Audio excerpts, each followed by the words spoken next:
घर अब ज्यादा दिन टिकने वाला नहीं है। हाँ माँ, मैंने अपने दोस्त से बात कर ली है। उसने अपने मालिक से हमारे लिए बात की है। 2 से 3 दिन में हम शहर चले जाएंगे। क्या शहर? इतना दूर जाना जरूरी है क्या? माँ, अब पैसे के लिए दूर तो जाना ही पड़ेगा। यहाँ रहकर कोई काम नहीं मिल रहा, और जहाँ काम मिल रहा है वहाँ सही पैसे नहीं मिल रहे। पर कुछ दिन बाद जन्माष्टमी है और ये हमारा पहला जन्माष्टमी होगा जब आप लोग हमारे साथ नहीं होंगे। क्या ऐसा नहीं हो सकता कि आप जन्माष्टमी में घर आ सके?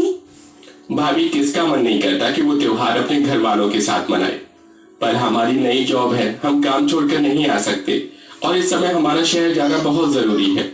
आप घर की आर्थिक स्थिति तो जानती ही हो ना।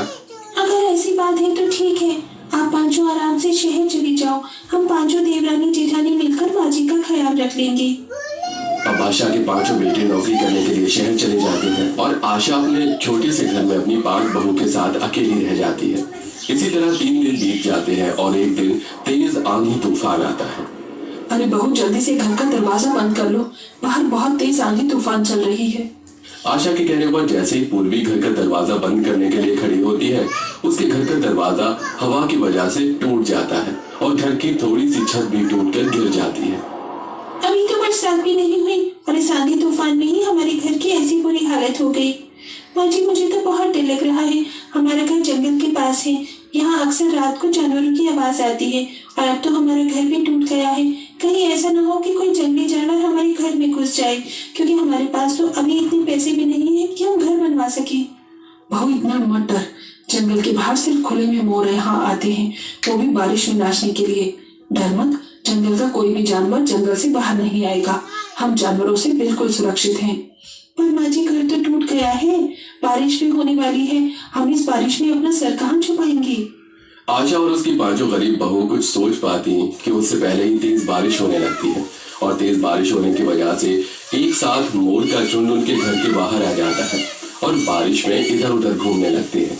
बारिश बंद होते ही सभी मोर एक बार फिर से जंगल में भाग जाते हैं, पर उनके बहुत से पंख टूटकर उनके घर के बाहर भी बिखर जाते हैं। माँ जी, इस बारिश ने तो हमारा पूरा सामान खराब कर दिया। अब हम अपना घर फिर से कैसे बनाएं? बहू, घर की मरम्मत तो अब हमें खुद से ही करनी पड़ेगी। माँ जी, घर की तो हम मरम्मत कर लेंगे, पर छत को कवर कैसे करेंगे? हमारे पास तो सिर्फ लकड़ियां हैं और हमारा मिट्टी का घर है। मिट्टी सूखने के बाद झड़ने लगती है, जिस वजह से घर गंदा हो जाता है और कई बार खाने में भी मिट्टी चली आती है। बहू, घर मिट्टी का हो या प्लास्टर का, अब हमें अपने घर को खुद ही ठीक करना होगा। दीदी, माँ जी बिल्कुल सही कह रही हैं। घर मिट्टी का हो या लकड़ी का, घर की मरम्मत करना बहुत जरूरी है। आप यहाँ मिट्टी गीली कर लीजिए, मैं ये सारे मोर पंखों को उठाकर फेंक देती हूँ ताकि हमारी काम आसान हो सके। आखिर घर की छत को फिर से पक्का जो करना है। इतना बोलकर वंदना घर के बाहर पड़े सभी मोर पंखों को एक एक करके उठाती है और घर के बाहर जमा कर देती है। इतने सारे मोर पंख देखकर पूर्वी भाभी से कहती है, मोर पंख कितने सुंदर होते हैं ना, काश कि मैं इन्हें अपने घर में सजा पाती। दीदी, हमारे पास तो कितने सारे मोर पंख जमा हो गए हैं, पर इन्हें घर में सजाने के लिए हमारे पास घर ही नहीं है।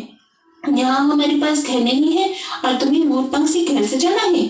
पूर्वी, मोर पंख से घर सजाने के बारे में सोचना बंद करो और मिट्टी से घर को मजबूत करो। कुछ दिन बाद पास में मेला लगने वाला है। हमने इस बार सोचा है जन्माष्टमी के मेले में कुछ ऐसी चीज बेचे जिससे हमारी थोड़ी कमाई हो सके और हमारे हाथों में पैसे आ सके। मैं कुछ कहूँ क्या? मेरे पास एक आइडिया है। दीदी, हमारे पास बहुत सारे मोर पंख रखे हैं और कुछ मोर पंख हमें आसपास से भी मिल जाएंगे। क्यों ना हम मोर पंख का ही घर बनाए? इससे पूर्वी की ख्वाहिश भी पूरी हो जाएगी और हमारा घर भी तैयार हो जाएगा। बहू, तू तो इंजीनियर नहीं है जो इस तरह की बातें कर रही है। बोलने और करने में फर्क होता है। माँ जी, हम इंजीनियर नहीं हैं, पर फिर भी जब भी हमारे घर की हालत खराब होती है तो उसे हम खुद ही रिपेयर करते हैं। तो क्यों ना इस बार हम अपने घर की दीवार और छत को मोर पंखों से ढकें। इससे हमारा घर देखने में सुंदर लगेगा और क्या पता मोर पंख हमारे घर को बारिश और तूफान से बचा ले। माँ जी, भावना की बात में दम है। मुझे भी लगता है कि हमें एक बार इन मोर पंखों का सही इस्तेमाल करना चाहिए। भावना का आइडिया सभी को बहुत पसंद आता है और आशा की 5 बहुएं मिलकर मोर पंख से अपना घर बनाती हैं। यहाँ तक कि वो लोग अपने घर की खिड़की और दरवाजे भी मोर पंख से बनाते हैं, जिस वजह से उनका घर बेहद सुंदर लग रहा होता है। बहू, मैंने कभी सोचा भी नहीं था कि हम गरीब लोग इतना सुंदर घर बना सकेंगे। पर माँ जी, अभी कुछ लकड़ी और मोर पंख बच गए हैं। क्यों ना हम इस लकड़ी से बांसुरी बनाएं और बांसुरी पर मोर पंख लगा दें। वैसे भी हमने फैसला किया था कि इस बार की जन्माष्टमी के मेले में हम खुद सामान बेचेंगे, तो क्यों ना हम अपनी खुद की बनाई हुई बांसुरी ही बेचें। इससे हमारा 1 रुपया नहीं लगेगा और मुनाफा भी अच्छा होगा। आशा जल्दी से गांव में जाती है और ड्रिल मशीन लेकर आती है, जिसके बाद 5 बहुएं मिलकर बांसुरी बनाती हैं और मेले में जाकर उन बांसुरी को बेचती हैं, जिस वजह से उनकी अच्छी खासी इनकम हो जाती है और देखते ही देखते जन्माष्टमी का दिन आ जाता है। माँ जी, इस बार हमारे पास पैसे हैं, क्यों ना हम कान्हा जी के लिए नया बिस्तर, उनका आसन, उनके लिए कपड़े गहने लेकर आए।